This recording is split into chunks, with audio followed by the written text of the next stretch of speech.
bien o no? Sí, perfecto, Sí, sí, estamos sí, perfectos, sí, ya estamos Dale. grabando también, ya sí, empezamos a grabar. todo bien. Bueno, bienvenidos a todos y todas las personas que nos acompañan en esta nueva edición del conversatorio que organizamos en conjunto el Círculo de Periodistas Deportivos de Chile y la Universidad Finisterre en el marco del Diplomado en Periodismo Deportivo Digital que está ya a semanas de comenzar.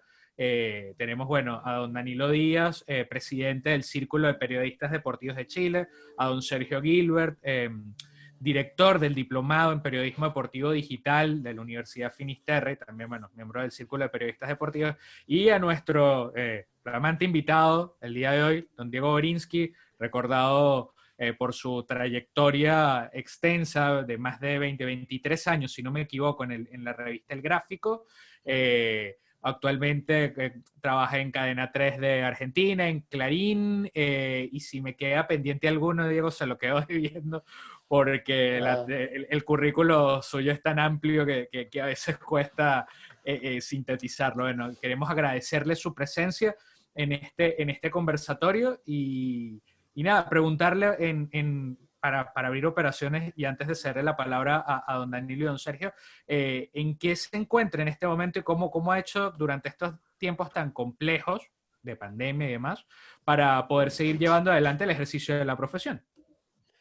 bueno, los saludos, sí, 26 años en el gráfico, y ahora más que Clarín, La Nación, que estoy haciendo la sección de las 100 preguntas que antes hacía en el gráfico y por suerte la estoy continuando en el diario La Nación. Y bueno, trabajando por suerte es una profesión que la podemos hacer desde acá, estoy en la radio, así que enviando informes y saliendo al aire, y para las notas se hacen por teléfono y se escriben. Y bueno, siempre con algún libro dando vuelta, pero bueno, por suerte eh, podemos mantener el trabajo. Estoy acá en Tigre, en el Gran Buenos Aires. Dani lo conoce bien, ha venido a pasear, es una zona bastante visitada, a unos 25 kilómetros de la capital federal. Y bueno, acá encerrados todavía, en la cuarentena más larga de la historia del planeta. Sí. Hola Diego, bueno, gracias por aceptar la invitación nuestra del Círculo de Periodistas Deportivos. Tú ya nos acompañaste incluso cuando hicimos un conversatorio el año 2018 en la Universidad Finisterre, previo al Mundial de Rusia 2018, para analizar qué es lo que venía para el Mundial y fue cuando Enrique Oces, el presidente de la Comisión de Arbitraje, comenzó a mostrarnos cómo iban a ser los cambios con el VAR. Y la pregunta que te quería hacer, Diego, es... con toda tu larga experiencia, mencionaste 26 años en el gráfico. ¿Qué es el gráfico? ¿Qué es el gráfico? ¿Cómo lo definirías? ¿Y qué te parece este proyecto que hemos visto ahora en Twitter y la página web, donde se están reeditando, se están poniendo al servicio de los lectores la digitalizada, las viejas notas del gráfico? Recuerdo, la semana pasada me leí una notable de Eduardo Verona en Atalanta, a propósito de la moda del Atalanta, una nota de Claudio Canigia en Bérgamo, y ayer estaba leyendo la nota de el primer partido de Maradona jugando por el Napoli que se Contra celebraban River. contra River. O sea, Mm. y eso de pronto como refleja lo que era el gráfico, que estaba en todas partes. Sí, bueno, el gráfico es seguramente la revista más importante de Sudamérica, no solo en el ámbito deportivo, sino en todo, ¿no? Llegó a cumplir casi 99 años porque la cerraron en enero del 2018 y es del 19, o sea que el año pasado, en mayo, hubiera cumplido 100 años. Eh, Fue siempre de Editorial Atlántida, hay muchos motivos para explicar por qué dejó de salir y demás, es largo.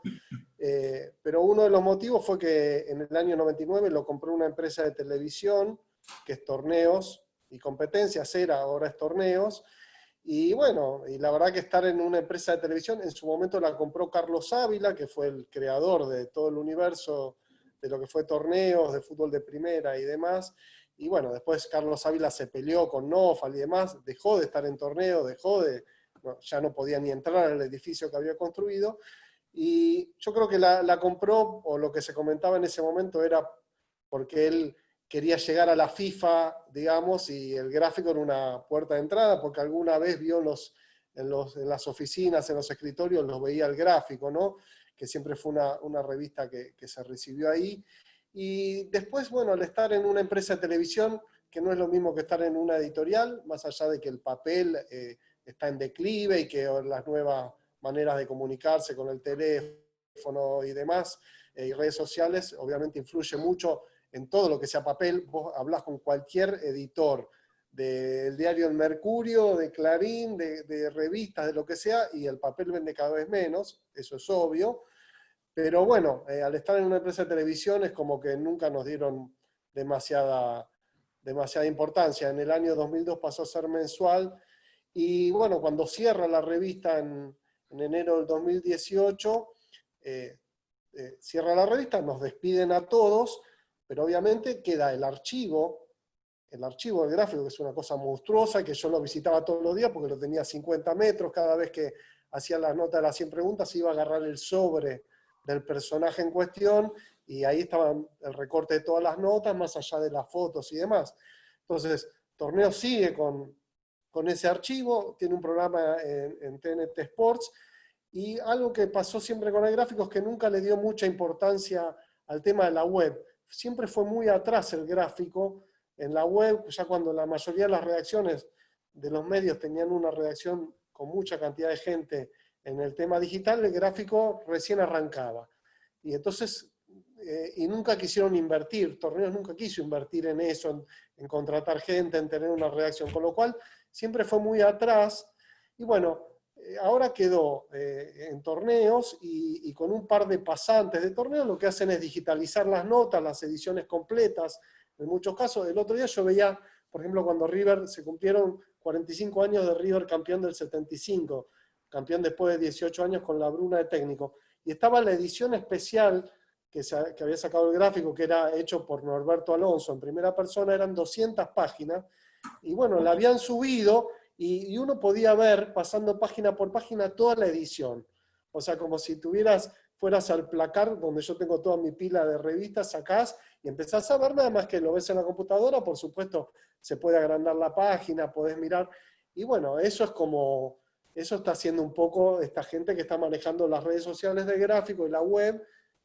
Lamentablemente la revista no sale más, pero bueno, van subiendo las notas y las revistas tal cual como fue publicado, con los videos que también, al estar en Torneos, tienen acceso a todo el tema audiovisual también, ¿no? Diego, hola, bueno, para mí también es un placer conocerte y saludarte desde acá. Soy un admirador tuyo, del gráfico. No voy a decir, no, yo te sigo desde chico, porque claramente somos contemporáneos, incluso yo soy mayor que tú. Así que, pero sí leo y siempre he seguido tus notas y me encanta al 100%, y siempre digo, ¿por qué no lo podemos hacer acá? Porque, bueno, seguramente no tenemos tantas posibilidades de personajes que nos puedan dar esa opción. Y bueno, yo tomando un poco lo que dices tú, Diego, sobre lo que pasó en el gráfico, esta muerte natural del gráfico, y ahora tu experiencia haciendo lo mismo, digamos, tratando de hacer lo mismo, replicarlo en el diario. La duda que yo tengo, o lo que me asalta, es si en Argentina, que es una cultura de lectura permanente, que siempre ha sido una sociedad muy culta en ese sentido, ¿se ha notado este desprendimiento de la lectura para focalizarse en otro tipo de expresiones de la comunicación? Es decir, ¿sigue leyendo la gente allá como uno se devoraba revistas como El Gráfico? ¿O uno iba al centro de Argentina y uno de los paseos más espectaculares era pasar por los kioscos y por las librerías? Y uno podía estar horas viendo. Pero tú notas que en Argentina todo este cambio que ha habido, y con el ingreso de las redes sociales y la tecnología, ¿ha ido cambiando o se mantiene? La gente Y no, sigue leyendo. se lee menos, indudablemente. El gráfico obviamente se leía muy poco, por eso no daban los números y por eso la cerraron. Había muchos motivos. Cuando el gráfico era mensual, tenía que salir los primeros días de cada mes, y por ahí, no sé, a nosotros llamaban a la redacción desde Córdoba, una de las ciudades más importantes de Argentina, y nos decían, es el día 25 y no llegó el gráfico. Entonces, a ese tipo de cosas voy, con que estábamos en una empresa de televisión y por ahí no nos daba mucha importancia porque tenían cosas más importantes, y nosotros pasábamos ese tipo de reclamo y no pasaba nada. Pero obviamente en la revista Gente también se lee mucho menos, todo se lee menos, los libros, siguen saliendo muchos títulos, seguramente en comparación con otros países se lee más, pero las tiradas de los libros también son mucho menores, también con la crisis, ¿no? A mí me pasó, por ejemplo, cuando salió el libro que yo escribí de Matías Almeida, la biografía, que fue en 2012, cuando River ascendió a primera, la tirada inicial fue de 15.000 ejemplares. El primer libro de Gallardo, a fines del 2015, después de haber ganado la Libertadores y demás, la tirada inicial fue de 8.000. Y el segundo libro de Gallardo, después de haberle ganado a Boca la final, la más importante de la historia y demás, en mayo del 2019, fue de 4.000. Esas son las tiradas iniciales, después se fue reeditando, van como 6 ediciones, las editoriales son muchas más cautas, entre otras cosas por las crisis económicas, entonces van más a lo seguro, hacen una tirada más chica, están más atentos y cualquier cosa reimprimen, pero bueno, buscan evitarse quedarse con un montón de ejemplares. Entonces, pero también estas cifras te marcan que la gente lee menos libros, lee menos revistas, lee más redes sociales, ve fotos, o sea, no digo que no lea, y yo creo, como vos dijiste, que Argentina es un país con una gran lectura en general, y en temas deportivos también, siempre hizo punta en eso, ¿no? Por eso también el Gráfico ha sido una revista que marcó en todo el continente, y yo lo notaba cada vez que viajaba a los distintos países como enviado especial, pero obviamente se lee menos. Y las revistas con la crisis económica es una de las primeras cosas que vuelan, ¿no? Porque son cosas, además hoy ya te metes y lees, y a lo sumo tenés que pagar unos pesos por alguna suscripción, y la gente ya... a mí mismo me pasa. Yo antes compraba el diario, lo leía todos los días, y ahora lo leo poco, y lo tengo por la tarjeta del supermercado, y me levanto y agarro la compu y leo en la computadora. Pero bueno, yo creo que igual en líneas generales se lee menos. Diego, hablábamos del 100%, y acá, bueno, hay muchos colegas, algunos estudiantes de periodismo, algunos que van a participar del diplomado que vamos a organizar, y por eso te quería preguntar sobre el 100%, que ya incluso tuvo ediciones de libro con los 100 mejores 100% del Graf, de River, de Boca, y trascendió esto a que tú pudieras seguir haciendo esto en La Nación, en el diario La Nación de Buenos Aires. ¿Cómo se arma el 100%? ¿Cómo nace? ¿Cómo lo vas estructurando? ¿Cuánto te demora, por ejemplo, en el desgrabar para poder, porque deben ser conversaciones largas, muchos días? Sí, y cada vez más largas, porque cada vez estoy más viejo, mañoso, y cada vez hago más preguntas. Muchos me dicen, vos que sos el inventor, yo no inventé nada. En realidad es una idea. Recién decían, bueno, en Chile por ahí no hay. Sí, ¿cómo no va a haber personajes para hacer 100 preguntas? Yo creo que siempre hay. Es una entrevista donde se hace una cosa profunda. A mí me lo agradecen, siempre me lo agradecieron mucho los productores de programas de radio y televisión, porque por ahí tenían que buscar para pasarle al conductor, entonces saben que buscan en el 100 y ahí está toda la vida del personaje. Yo la primera que hice, me acuerdo, fue en el año 95, a Víctor Hugo Morales, llevaba 2 años en el Gráfico yo, y en esa época el Gráfico de la Semanal no salía todos los números, salía, o sea, no era una sección fija de toda la semana, y era una nota que tenía 4 o 5 páginas, que además eran páginas con menos texto en ese momento, y no sé, había 60 preguntas que eran tipo ping-pong, o sea, con respuestas muy cortas, algunas un poquito más largas, pero en una nota de 4 o 5 páginas. Cuando el Gráfico se hizo mensual, ya decidimos que fuera todos los números, y que fueran 6 o 7 páginas, y hubo casos de donde fueron 12 o 13, ¿no? Y cuando cierra el Gráfico, Pablo Viñone, que había sido compañero mío en el Gráfico y estaba como editor en La Nación, me dijo, quiero que hagas las 100 preguntas en La Nación. Yo hablé en el Gráfico, por supuesto no me negaron nada, porque además cualquiera lo puede hacer. Si vos querés en un diario hacer una nota de 100 preguntas, la haces, le pondrás otro, en vez de 100 respuestas, 100 preguntas, no sé, pero es una entrevista. Yo siempre le dedico, cada vez que quiero hacer uno, me comunico con el entrevistado, le comento y le digo, mirá que son 2 horas. O sea, como son 100 preguntas y 2 horas, ¿viste? Porque no vaya a hacer cosas que a los 15 minutos me quiera terminar la nota. Y además a mí siempre me llevó mucho tiempo prepararla.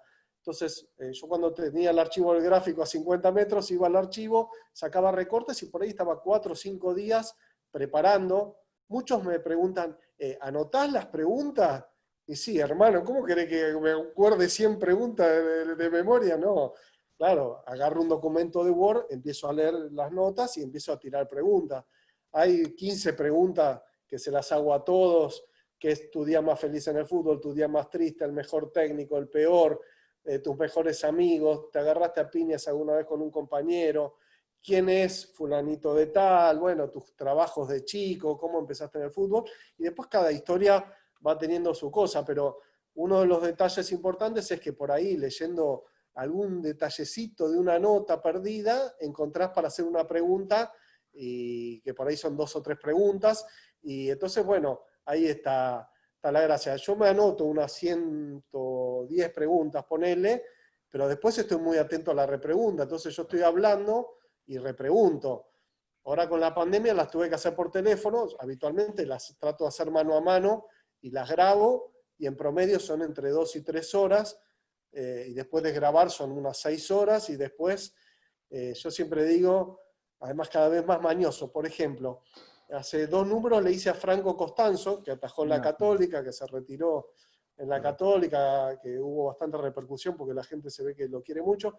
Franco Costanzo, de muy chico, decidió no dar entrevistas, y daba algo muy ocasional. Entonces, bueno, a mí se me ocurrió algo que hay que tener siempre es insistir. Yo le había dicho hará unos 5 o 6 años cuando estaba en Chile y le hicieron una nota de Teis Sport, Alejandro Sacone, que había sido compañero de él, y ahí me dijo, no, ya está. Bueno, y ahora le dije que está en el Basel y demás, me dijo que sí. Bueno, fueron 6 charlas de 1 hora. O sea, por teléfono, obviamente por llamada de WhatsApp, porque él está en Suiza.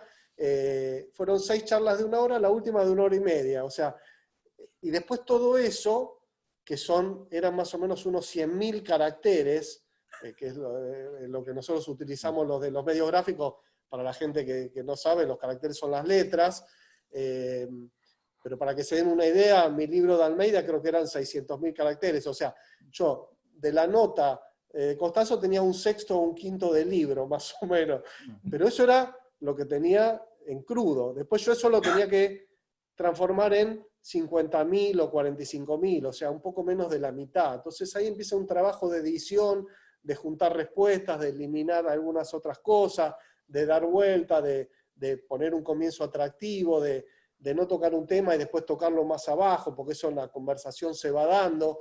Entonces se va elaborando eso. Lo bueno de La Nación, en este caso, es que en el papel sale un resumen, ya está definido que son 2 páginas o 3, y sale un 20% más o menos, y en la web va completo. Y en la web me puedo pasar un poco, como no me podía pasar en el gráfico, que tenía que entrar en una cantidad de páginas. Entonces, eso. Y siempre les digo el consejo a los estudiantes de periodismo, que en mi primera entrevista de la 100%, que fue Víctor Hugo Morales, que yo no lo conocía, estaba muy nervioso porque lo escuchaba siempre por la radio, la primera pregunta fue, ¿quién es Víctor Hugo Morales? Y la segunda pregunta fue, ¿no le parece una falta de respeto que cuando el oyente prenda la radio no sabe si el que relata es Víctor Hugo Morales o José Gabriel Carvajal? En esa época Radio Continental había traído a José Gabriel Carvajal, que casualmente es del mismo pueblo que Víctor Hugo Morales, de Cardona, y tenían el mismo tono de relato, que para mí la radio lo había hecho a propósito, porque empezaron los partidos a jugarse viernes, sábado y domingo, entonces vos ponías la radio el sábado, estaba José Gabriel, y por ahí pensabas que era Víctor Hugo y te quedaba.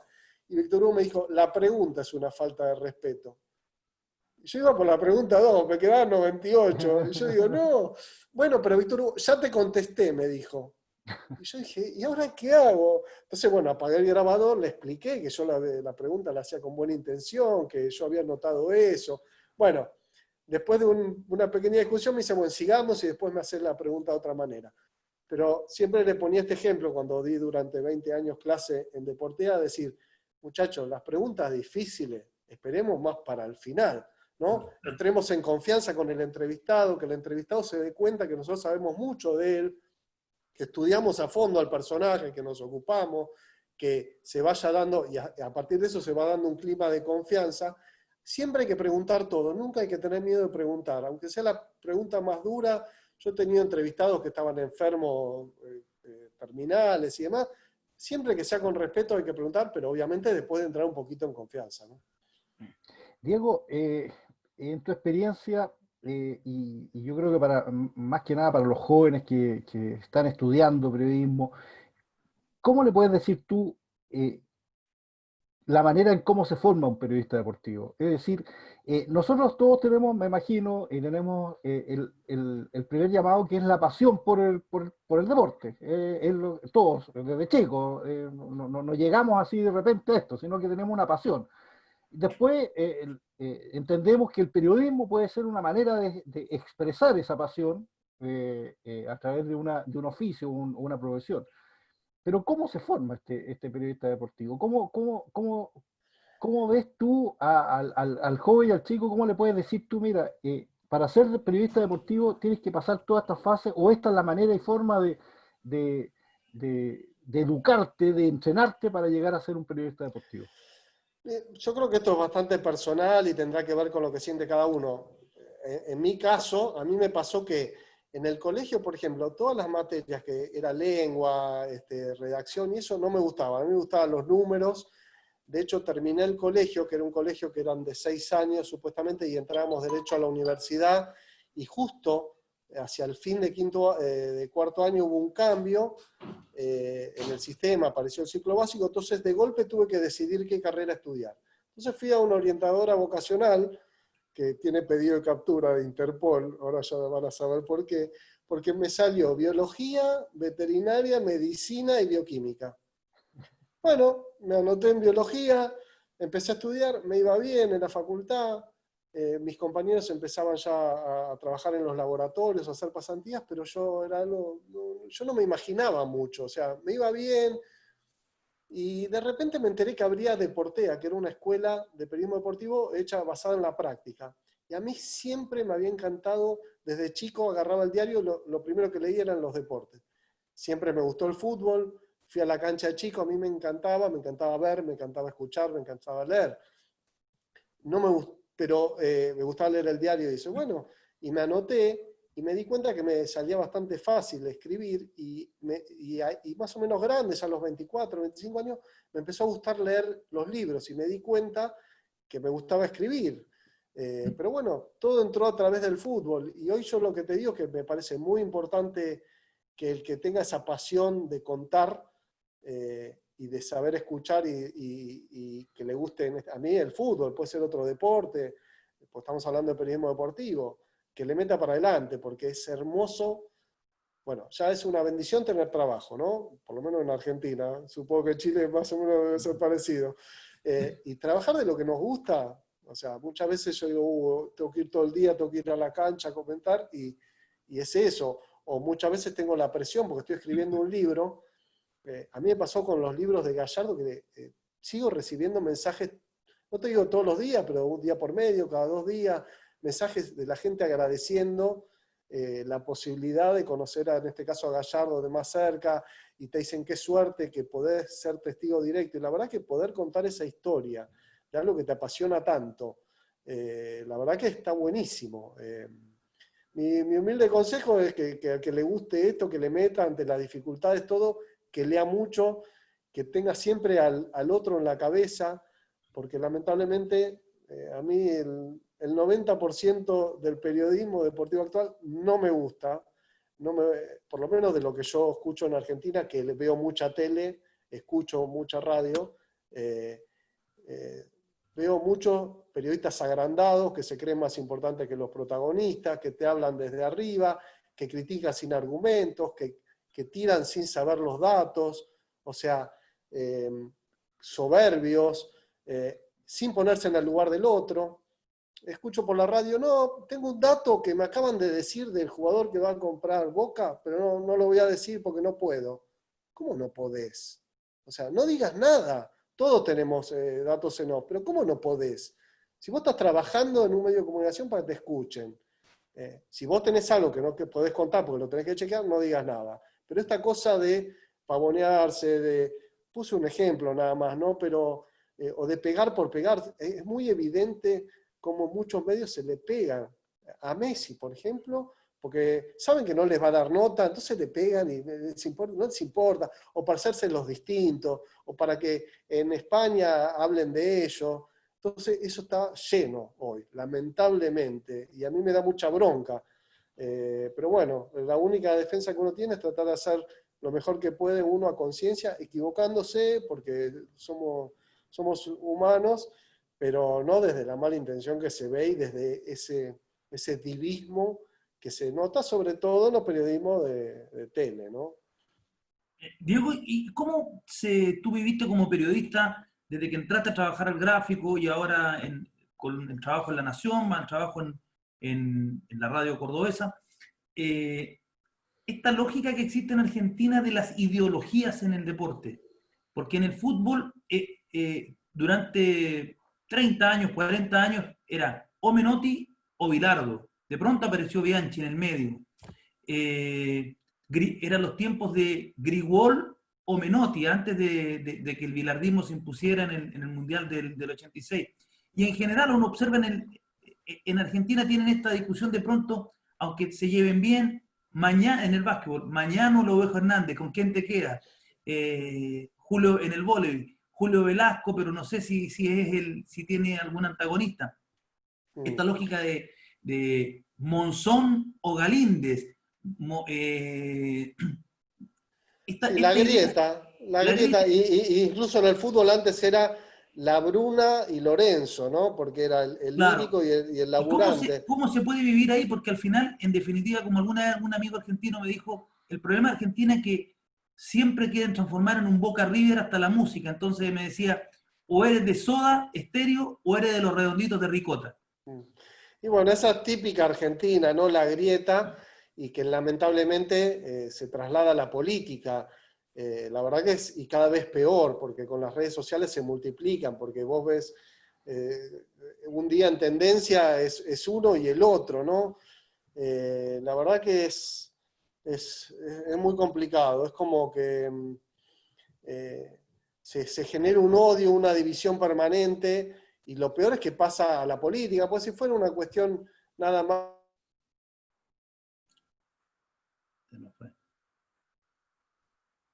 Un problema parece. Esperemos un segundo.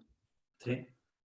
No, estaba diciendo que lamentablemente se trasladó a la política, y entonces yo, por ejemplo, en Twitter no expreso ni una opinión política, porque sé que si pongo algo, viste, se te tiran con los colmillos así de un lado y del otro, y es desgastante, y creo que con las redes sociales esto se ha potenciado, ni hablar con la política, los últimos años, viste, la verdad, yo creo que...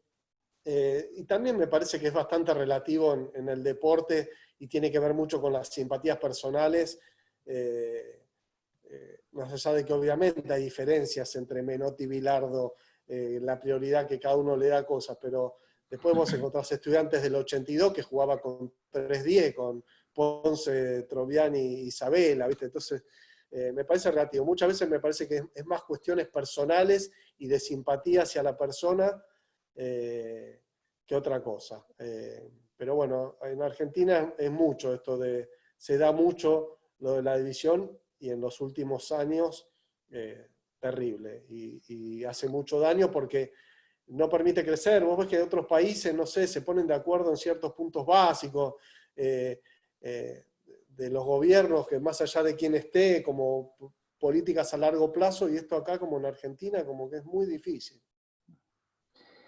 Diego, ¿cuál es el punto límite entre la natural, digamos, simpatía que un periodista puede tener con algún equipo, algún personaje, a caer en la trinchera, es decir, en la defensa absoluta de ese hinchismo? Yo soy crítico del periodismo, de parte del periodismo argentino por eso.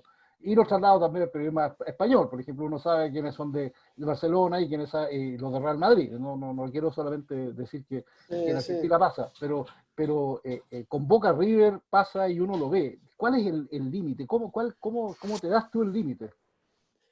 Mira, a mí siempre me preguntaban, cuando me preguntan, yo digo la verdad, porque la verdad que la mayoría de los periodistas deportivos, sobre todo los que hacemos fútbol, es porque nos gusta el fútbol, y si nos gusta el Obvio, fútbol, fuimos hinchas de un equipo de chicos, obvio. algunos después lo dejan más de lado, otros no.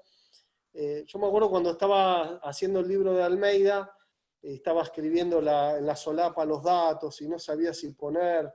Y justo en ese momento estaba leyendo el libro de Santiago Segurola, de distintas crónicas, y que escribe bárbaro, y yo qué sé, y en la solapa decía, y nada lo apasiona tanto como su amor por el Athletic de Bilbao, no sé qué.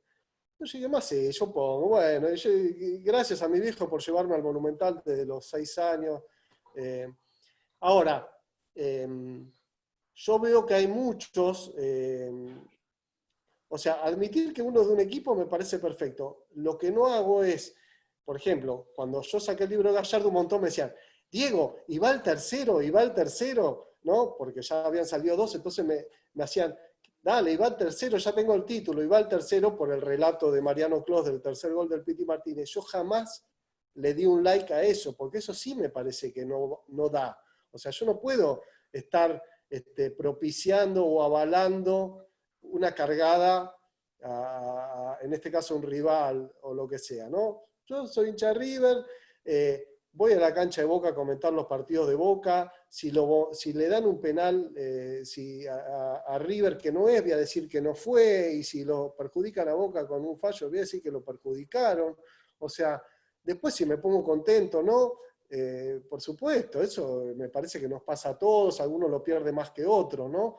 Pero sí estoy muy en contra y creo que le ha hecho mucho mal. El otro día vi que lo hicieron a Leo y Farinella y vi la nota. Leo es un amigo.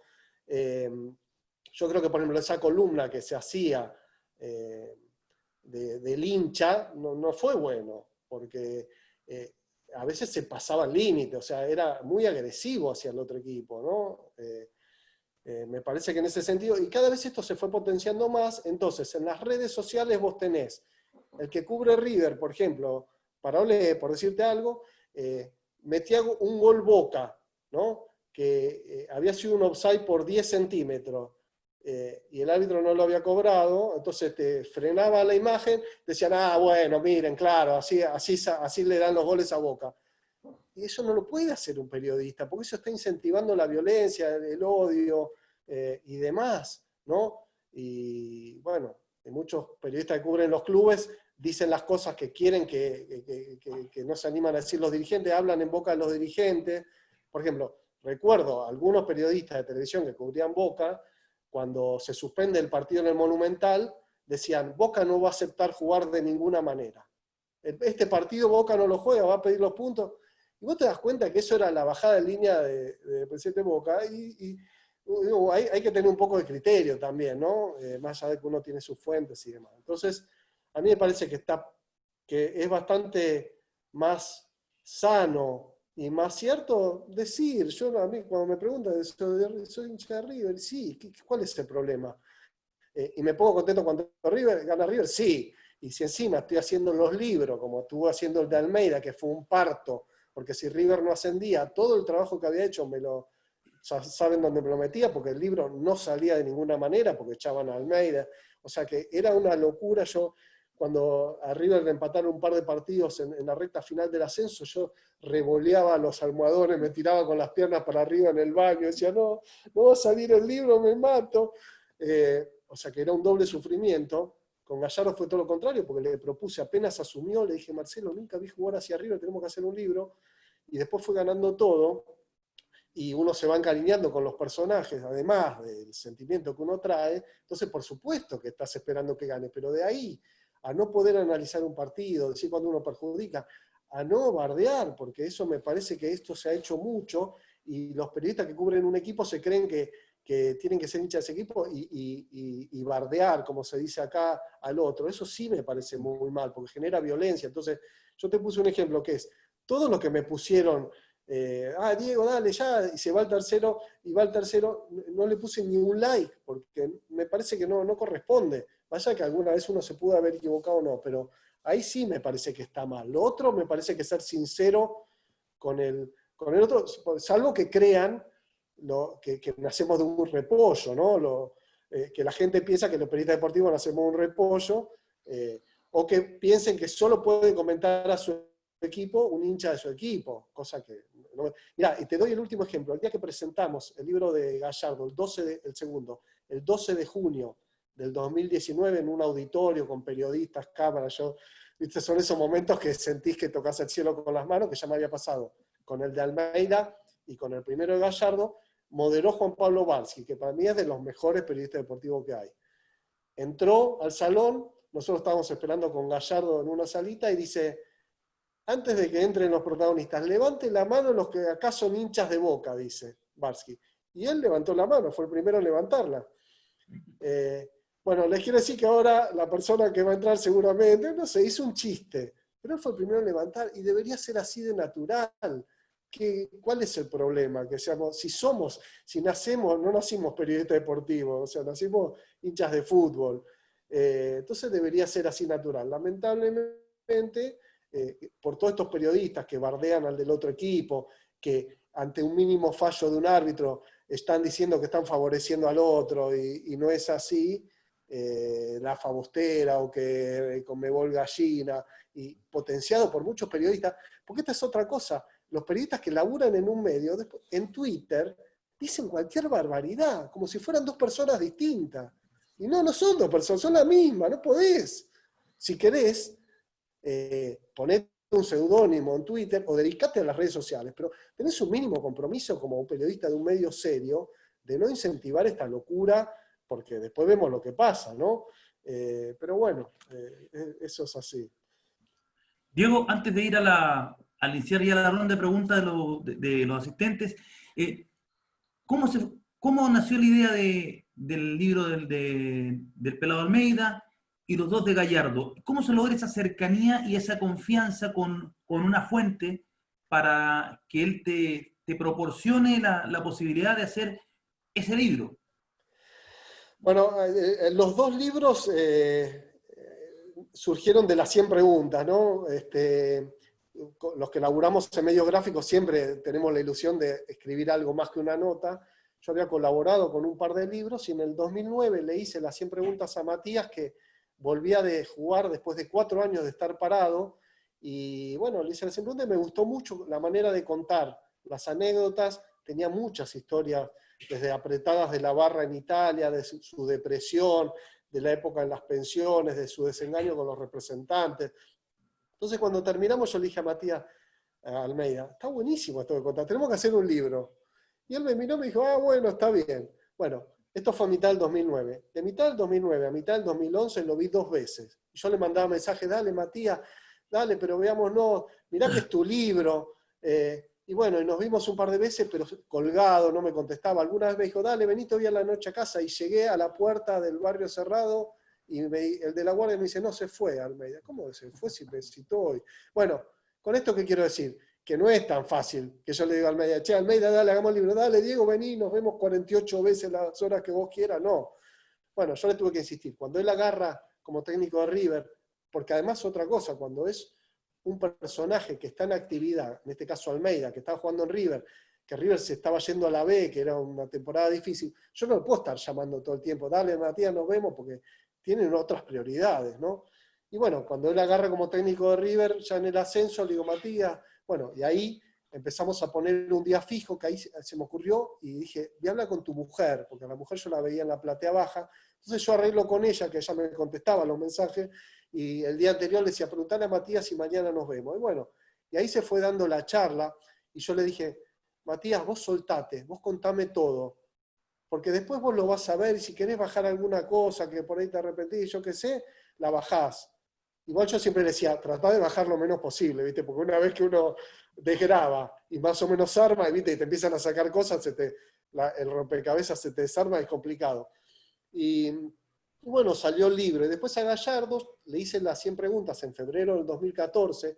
Él se acercaba a los 2 años sin trabajar, porque él dirigió un año en Nacional, lo sacó campeón a mitad del 2012 y se fue, porque él había dirigido pegado a terminar su carrera como jugador en Nacional y quería descansar. Se le fue más largo de lo que pensaba. Y en febrero del 2014 le hice las 100 preguntas. Terminamos, insisto, se acercaba a los 2 años sin trabajar y me encantó. Me encantó cómo habló, la convicción que tenía, cómo expresaba las ideas. Yo tanto a Almeida como a Gallardo los conocía porque había cubierto la Copa del Libertadores del 96 que ganó River, yo la cubrí casi toda. Salvo el partido en Chile que no me tocó viajar la semifinal con la U, la cubrí casi todo. O sea, los conocía a los jugadores, no al nivel de ahora de los periodistas, pero me conocían. Y a Gallardo le habría hecho 5 o 6 notas en el gráfico. Y ese día le hice las 100, pero lo bueno de las 100 es que son como 2 horas de charla. 2 horas de charla y como 1 hora en off. Y bueno, quedó ahí.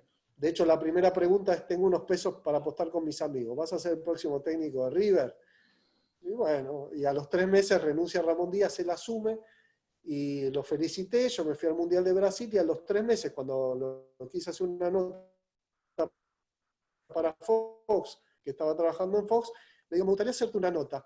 Y él me dice, no, nota no, venite a tomar unos mates a Ezeiza. Ezeiza es donde entrena River, ¿no? Entonces fui, cosa que no me había pasado con otros entrenadores, y yo dije, no, hay que hacer un libro, porque además me encantaba cómo respondía en las conferencias de prensa, me encantaba cómo jugaba River, una presión asfixiante, tipo el Barcelona de Guardiola, y fui con un libro de Guardiola que me había gustado mucho, llegué, Marcelo, le digo, toma, te regalo esto, tenemos que hacer un libro, nunca vi jugar hacia River, esto va a quedar en la historia. Y me acuerdo que me miró así, me dijo, me gustaría hacer algo como esto, y le regalé el libro de Guillem Balaguer sobre Guardiola. Me dice, ¿te parece a vos? Sí, sí, me parece, bueno. La cuestión es que ese día nos quedamos tomando mate, cuando me iba yo le digo, bueno, Marcelo, esto fue en septiembre del 2014, todavía no había ganado nada. ¿Qué hacemos con los libros? Bueno, si vos estás convencido, sí, estoy convencido. Bueno, de ahí a fin de año River jugó miércoles y domingo por la Sudamericana, campeonato, se enfermó la madre, se murió la madre, con lo cual yo tampoco podía molestarlo. Y a fin de año cuando lo veo, vamos a tomar un café, River había ganado la Sudamericana, había eliminado a Boca, me dice, no estoy tan seguro de hacer el libro, Diego, porque a mí no me gusta hablar de mí. Entonces, de nuevo, yo por adentro me estaba muriendo, digo, bueno, Marcelo, bueno, lo pensás en las vacaciones y después lo vemos. Y después cuando arranca el 2015, River empata el primer partido de la fase de grupo de la Libertadores, pierde el primero, perdón, empata los 4 siguientes y ganó en el 6º partido. Clasificó con 7 puntos de casualidad total, pero en toda esa etapa, que yo estaba esperando que gane un partido para decirle a Marcelo, hacemos el libro, no me daba para escribirle, porque, viste, ya había quedado viejo lo de la Sudamericana, porque ese es otro tema, ¿no? De cuándo sacar los libros. Y bueno, después le dije, le insistí, él no estaba muy convencido, el segundo no estaba convencido, le insistí. Bueno, yo creo que hay que tener también un poco esa insistencia y tener un tacto para ver cuándo hablar y cuándo no. Y bueno, y después se fue dando, ¿no? En un momento Marcelo, yo veía que él llegaba a 6 a las 7 de la mañana y se iba a las 4 de la tarde. Entonces yo no podía sacarle más tiempo. Entonces en un momento le dije, escúchame, yo me voy en un remis a Ezeiza, que es donde entrena River, y después nos volvemos en el auto juntos para tu casa, que él vive en Olivos, era como 1 hora y media de viaje, y vamos charlando ahí. ¿Te parece? Así no te saco más tiempo. Y a él le pareció bien. Entonces, como que también hay que ir buscando las maneras de que no sea una carga para la otra persona, ¿no? Ya estamos, bueno, para comenzar la ronda de preguntas. Felipe Almazán te pregunta, ¿cuál es la obra, nota o artículo que más te llenó? Y es que es difícil, ¿no? Una nota. Pero si tuvieras que elegir una. A mí me pasa que cada nota que empiezo siento los nervios de una nota, de algo nuevo. No es que se me van los nervios, pero la otra vez lo tenía que hacer a Costanzo, que no había dado nota en no sé cuánto tiempo y estaba nervioso y cada rato hablaba. Yo creo que la obra cumbre son los libros, ¿no? Que es eh, como una nota gigante, Claro. que es una suma de notas. Y cada libro me gustó más como lo fui haciendo. A veces leo cosas del primer libro y digo, uy, yo escribí esto. Pero bueno, uno le va encontrando la vuelta, va madurando. para corresponder bien una nota, ¿viste? Es como que tendría que ver todas de nuevo y yo qué sé, no sé, no me juego por una, hay algunas que afectivamente te enganchan más que otras, pero bueno, todas tienen su cosita, ¿no? Pero yo diría que el libro, que es como la gran nota, la consumación de eso. Se entiende. Mira, Víctor González te pregunta, además de Bielsa, Bilardo, Menotti, para ti, Diego, ¿qué técnico argentino crees que ha sido más influyente en el fútbol mundial? Mira, hace poco, cuando fue un día del técnico, me dijeron quién es el mejor técnico de Argentina en la historia. Y yo dije que para mí hay tres que fueron, por lo menos hasta ahora, los más importantes, los más trascendentes. Subeldía, más que Bilardo, porque Subeldía sacó tricampeón. Primero fue el técnico que llevó a Estudiantes al primer título de un equipo chico en Argentina, en el profesionalismo, del 31 que empieza el profesionalismo hasta el 66. Todos los campeonatos los ganaron los 5 clubes grandes. Subeldía fue el primero que sacó campeón a Estudiantes. Ganó 3 Libertadores seguidas, le ganó al Manchester en la final y además innovó con el tema de las pretemporadas, con la ley del offside, con la pelota parada, un montón de situaciones que realmente no era con el estudio del rival, les pasaba video a los jugadores cuando no existía. Entonces yo pongo a Subeldía, pongo a Menotti porque también le cambió la historia a la selección nacional, y Bianchi es el otro, ¿no? Porque la verdad que sacar campeón del mundo a Vélez, ganarle al San Pablo de Tele Santana, ganar un montón de campeonatos, y después lo que hizo con Boca, me parece que esos son, por lo menos hasta ahora, los tres más importantes. Me parece que Gallardo va camino a meterse ahí, pero digamos, después está Elenio Herrera, que hizo historia en el Inter y que por supuesto mundialmente ha sido reconocido, ¿no? Bielsa también, la influencia cuando escuchás a los jugadores, lo que opinan de él y lo que genera, ha sido muy importante. Por si yo tengo que nombrar tres, te nombro esos tres. Mira, esta está medio filosófica de Javier Tobar. Dice, ¿alguna investigación te hizo replantearte tu vocación? Investigación. No, la verdad que yo estoy re contento de lo que elegí y agradezco esta posibilidad, más allá de que a veces tenemos días, de que nos enojamos cuando no nos sale una nota, de que a veces no se te ocurre algo, de la presión por los cierres, pero la verdad que es un placer. Es más, por suerte cambié, ¿no? Por suerte un día estaba en la facultad estudiando biología y me crucé con unos que me dijeron, che, está por abrir una escuela de periodismo deportivo basado en la práctica, y fui así de cabeza.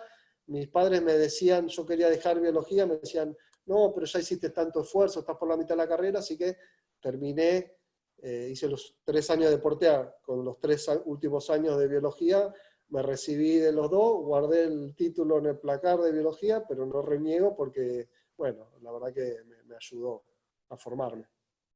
Mira, esta viene desde Venezuela. Alfredo Canonis pregunta, ¿hay algo que me preocupa en el medio, quizás por la extinción o cada vez la menor influencia de la prensa escrita?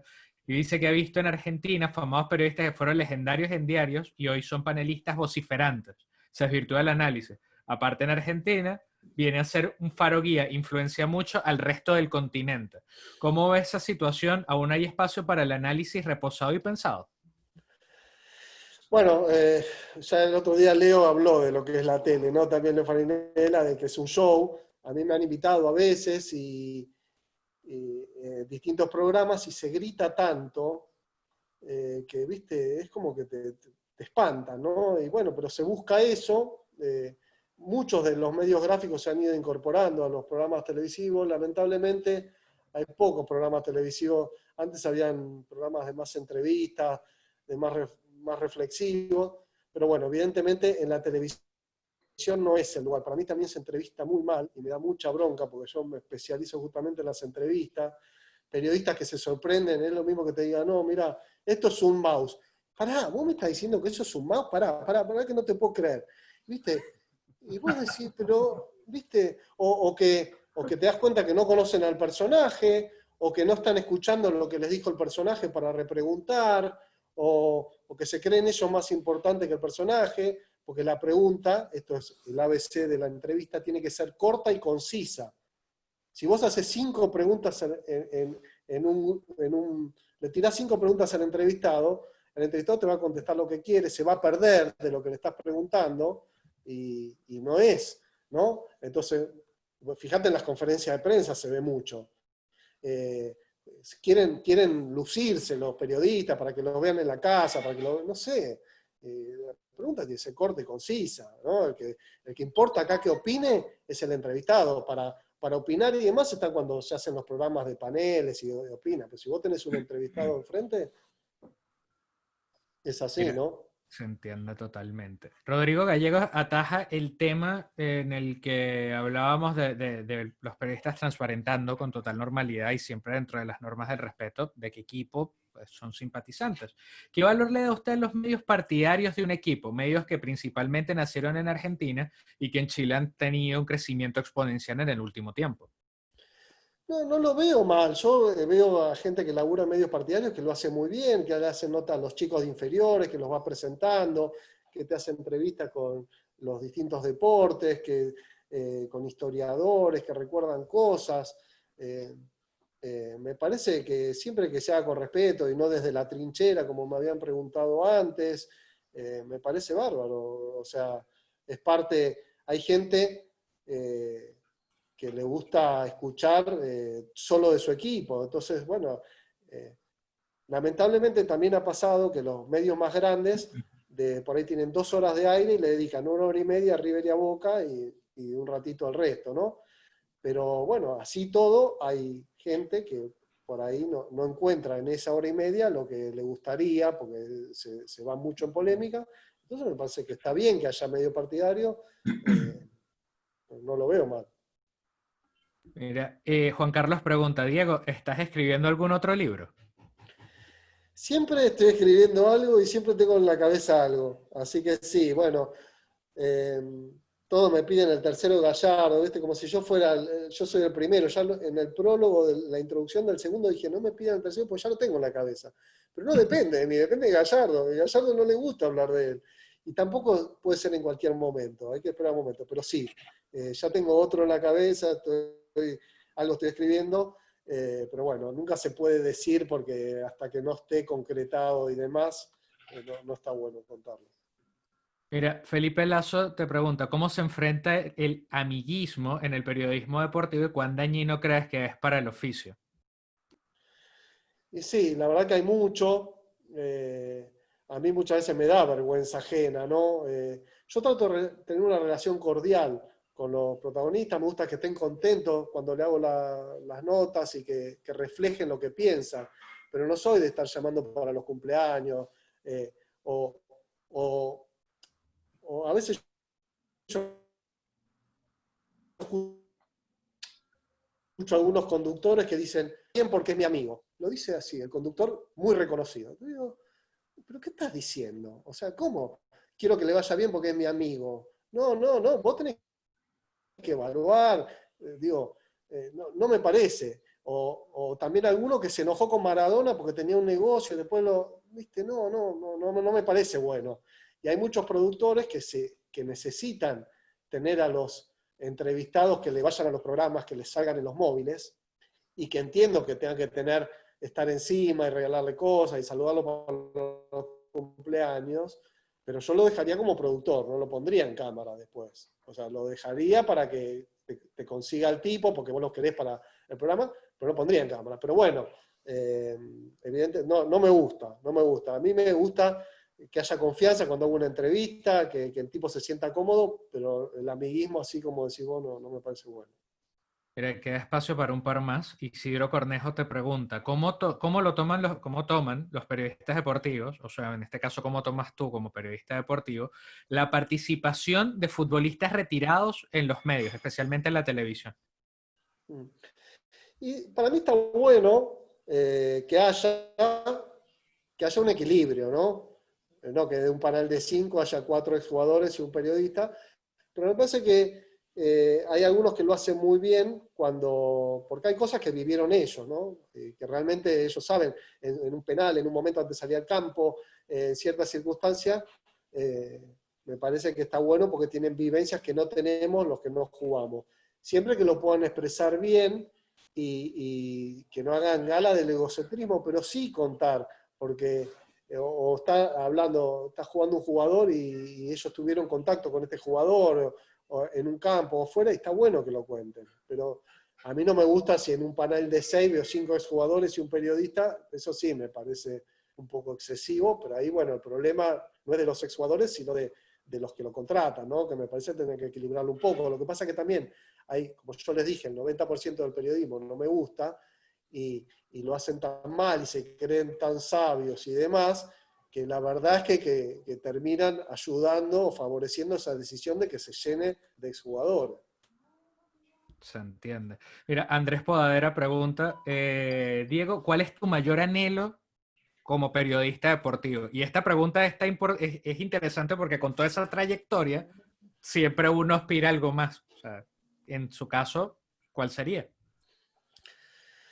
No sé, la verdad yo estoy re contento porque, te digo, los mensajes de la gente, viste que muchos en redes sociales dicen, yo no me meto en Twitter porque es una cloaca, claro, porque te reputean porque te mandás una tras de otra.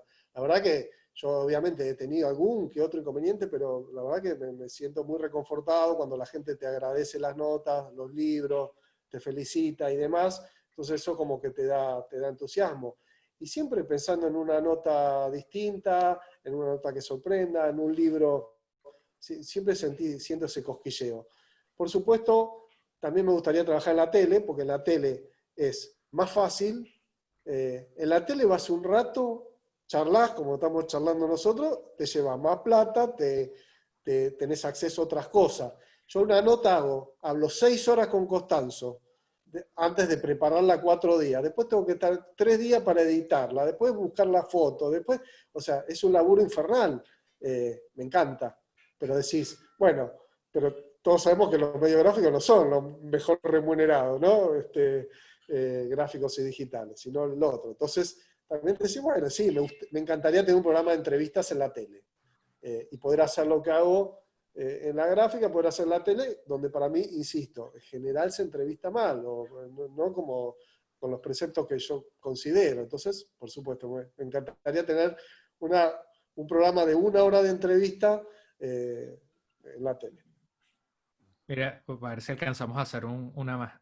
Andrea Hernández te pregunta, ¿cómo resguardar el ejercicio del periodismo deportivo sin caer en la caricaturización de la profesión? ¿Cuál puede ser la barrera entre ser periodista y ser rostro, por ejemplo, en televisión?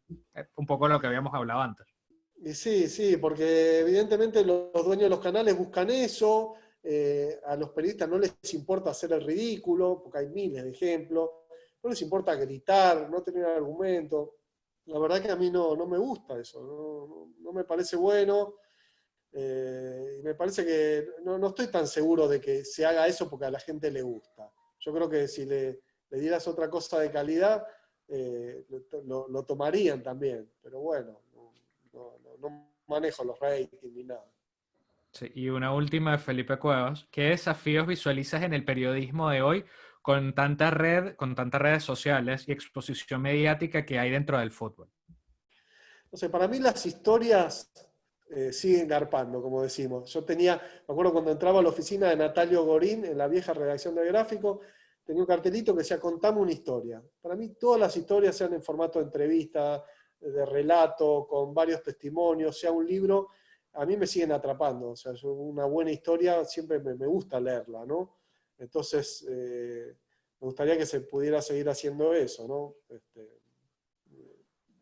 No sé si contesto o no. Bueno, Diego, te queremos agradecer la deferencia de haber estado con nosotros una vez más, de haber colaborado con el Círculo de Periodistas Deportivos de Chile, que estamos en este trabajo junto a la Universidad Finisterre para este diplomado que busca mejorar a las nuevas generaciones de periodistas, pero también a la gente que se acerca a esta actividad, se han matriculado abogados, también esperamos que lleguen profesores de educación física, gente de distintos ámbitos del saber. Y por eso, bueno, ha sido súper interesante esta conversación, Diego, y te queremos agradecer una vez más que hayas estado con nosotros. Por favor, Danilo, un placer, y bueno, la verdad que también la pasé muy bien cuando estuve en Santiago para la charla, y cuando estuve en la Copa América, comí muy rico, la pasé muy bien, y bueno, disfruté de esa Copa América hasta la final, pero bueno. Hay como que no la disfruto tanto. No, don Diego, yo también, bueno, quería, además de sumarme a los agradecimientos, recordarle a todos y todas quienes fueron parte de esta conversación que esta charla va a quedar en el canal de YouTube de la Facultad de Humanidades y Educación de la Universidad Finisterre. Vamos a estarla compartiendo en las distintas redes sociales. Si no pudiste estar o no pudiste escuchar esta charla, creo, este conversatorio, que creo este voz sin desperdicio alguno. Para la última edición del conversatorio vamos a estar anunciando próximamente la fecha. Ya estamos por comenzar el diplomado en periodismo deportivo digital. De nuevo, Tenemos 18 alumnos. ya tenemos 18. Mm. 18 es el número, bueno, y todavía hay tiempo, todavía si nos estás escuchando y te quieres inscribir, solicítanos información porque estamos todavía con los cupos abiertos. Muchísimas gracias a todas y todos por ser parte de este conversatorio. De nuevo, mil gracias a don Diego Borinsky. Estén atentos a nuestras redes sociales para más información. Muchísimas gracias. Buenas tardes.